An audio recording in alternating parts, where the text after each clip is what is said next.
सत साहेब गुरु तेरा ही आसा। प्यारे ज्ञानी पुरुषों, सबसे बड़ी इंसान की नीयत होती है। जैसा नीयत वैसा फल। तो आओ हम सब अपनी नीयत को अच्छी करें, अच्छी करके पूरे संसार के लिए दुआ मांगे प्रभु से कि हे परमपिता परमात्मा, पूरे संसार को सद्बुद्धि दो, सब जगह शांति, प्रेम, भाईचारा और सब जगह खुशहाली, अमन, चैन के दिन सबको दो। सबको अपना जीवन जीना आना चाहिए। तो मेरे प्यारे ज्ञानी पुरुषों, कल की क्लास में आपने सुना जीव और आत्मा दोनों में कौन क्या करता है, कर्म कांड कौन करता है, गुरु की पूजा कौन करता है, परमात्मा की पूजा कौन करता है। तो आइए आज अगले चरण में हम चले। जीव और आत्मा दोनों में कर्ता कौन है, भरता कौन है, यानी करणी और भरणी। करणी कौन करता है और भरणी कौन भरता है, और किसके साथ क्या हो रहा है, इसके बारे में आज हम जानेंगे।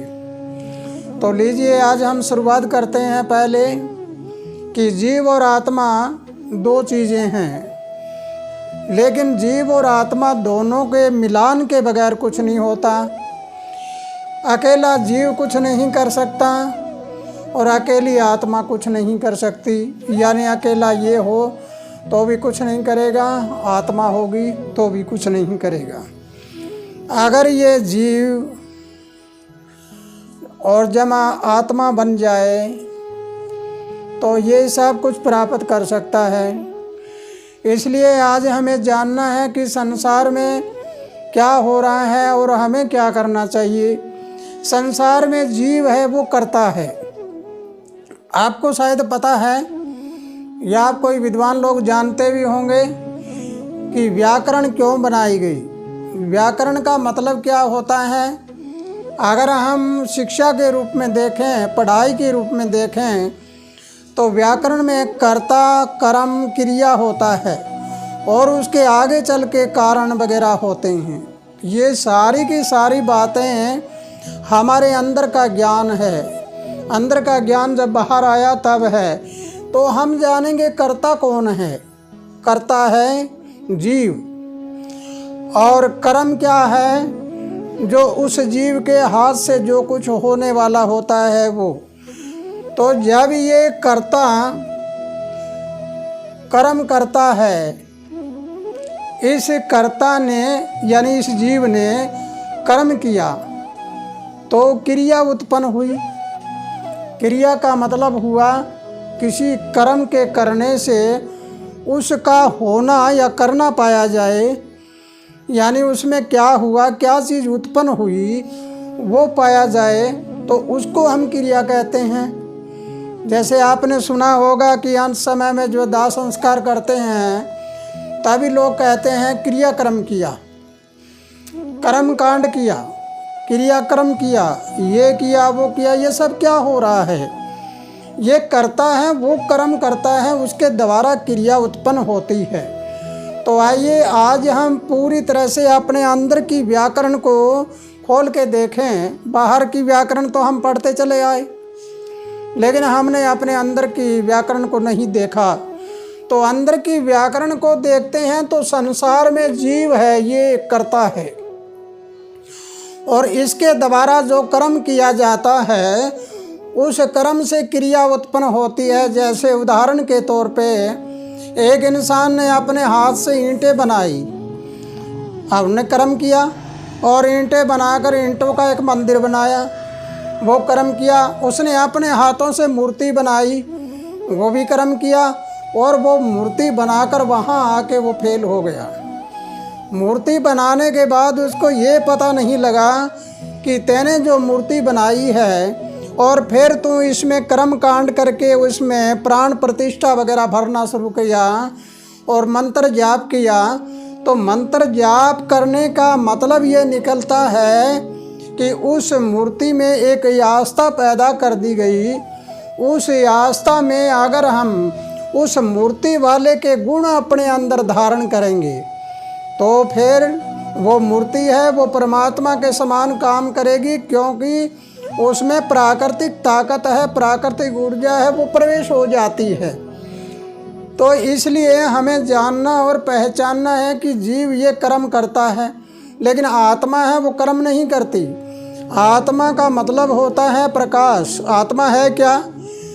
आत्मा एक प्रकाश है, ओनली लाइट है, वो सिर्फ लाइट है। तो अब कर्ता ने कर्म किया, क्रिया उत्पन्न हुई, तो जीव रूपी इंसान यानी जो इंसान है वो कर्म कांड में कर्मकांडी बनता है और हवन यज्ञ करता है, भेंट चढ़ाने का काम करता है, देवी देवता और भूत प्रेतों की पूजा करता है। अब आपको समझ आई है कि जो जीव होता है सिर्फ जीव यहाँ से नीचे जीव का स्थान होता है। जीव का मतलब होता है जिसका जीवन है। जीवन क्या मतलब क्या होता है? जिसका जीवन निर्धारित हो, समय निर्धारित हो। अब जिसका जीवन है, जीवन किसे कहते हैं? जो प्राकृतिक नियम से पनपते हैं और बिखरते हैं। एक बार वो बना है कुछ और फिर बिखर जाता है, ऐसा उसका जीवन है। जैसे हम कहते हैं, संत महात्मा सभी कहते हैं कि पानी जैसा बुलबुला है, ये जीवन है, पता नहीं कब चला जाए।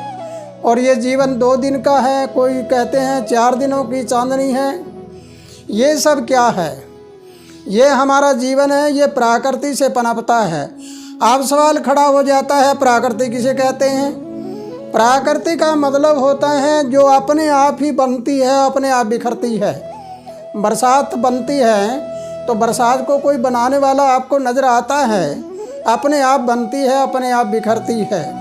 जब कोई घटा आती है या कोई तूफान आता है या हवाएं चलती है तो उसको कौन बनाता है?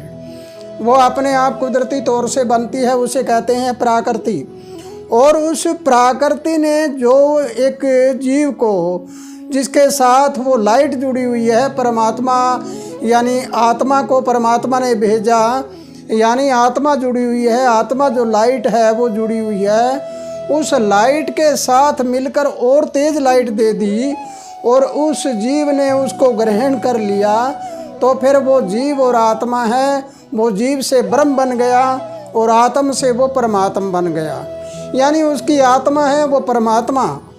परम का मतलब होता है प्राकृतिक ताकत वाला, और ब्रह्म का मतलब होता है हमारे शरीर में जो पूरी ताकत है इस ब्रह्म की, वो वाला जीव। वो केवल जीव तो इतना छोटा सा होता है, यानी जीव का मतलब जीवन बिताने वाला।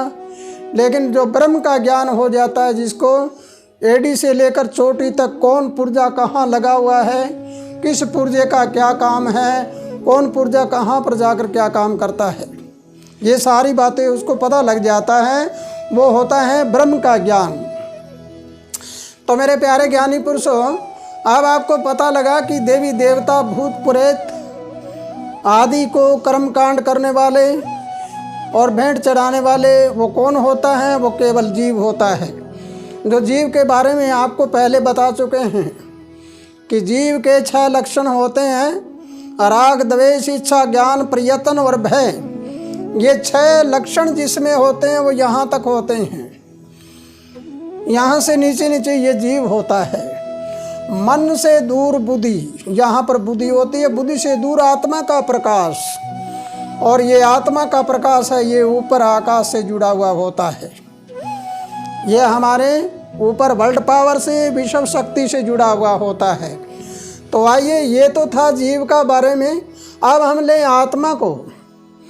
आत्मा रूपी जो इंसान होता है, जिसको आत्मा का ज्ञान होता है, जिस जीव को आत्मा का ज्ञान होता है, वो केवल एक परमात्मा की पूजा करता है।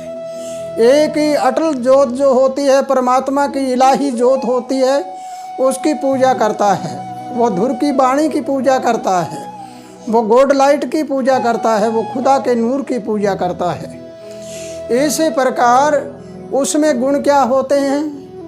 जीव में तो 6 लक्षण बता दिए आपको। राग द्वेष होता है तो परे हट, तू मेरा नहीं है, तू मेरा है, तू इधर आ जा। ये मैं खा लूँ, इसको मत देऊँ। यहाँ ये मैं करूँ, उसको नहीं देना, ऐसा वो जीव होता है। लेकिन जो आत्म स्वरूपी होता है वो क्या होता है? जब आत्मा परमात्मा की पूजा करने लग जाए तो उसमें प्रेम, शांति और अंदर से एक आस्था और सबको समान नज़र से देखना, ऐसी विचारधारा धारण हो जाती है। जब आत्मा का प्रकाश होता है तो जीव को वो आत्मा का प्रकाश रास्ता दिखाता है। यानी जीव को रास्ता कौन दिखाता है? आत्मा का प्रकाश रास्ता दिखाता है। और जिसको आत्मा का ज्ञान होता है वो भवसागर से पार हो जाता है। और जिस जीव को आत्मा का ज्ञान नहीं होता, ये पता नहीं होता कि तू है या तेरे साथ कोई जुड़ी हुई लाइट और है, तो फिर वो भवसागर में गोते मारता है, चक्कर काटता रहता है, कभी अमीर कभी गरीब, कभी ऊपर कभी नीचे, कभी दाएं कभी बाएं, ऐसे चलता रहता है।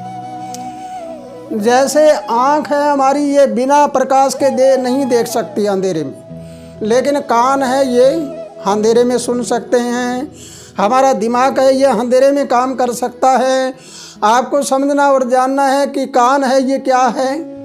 ये गुरु से संबंधित होते हैं, ज्ञान धारण करने के लिए होते हैं, ज्ञान को सुनने के लिए होते हैं। आँखें होती है ये बाहर का दृश्य देखने के लिए होती है। कान का एक आंतरिक कान होता है कि बाह्य कान होता है।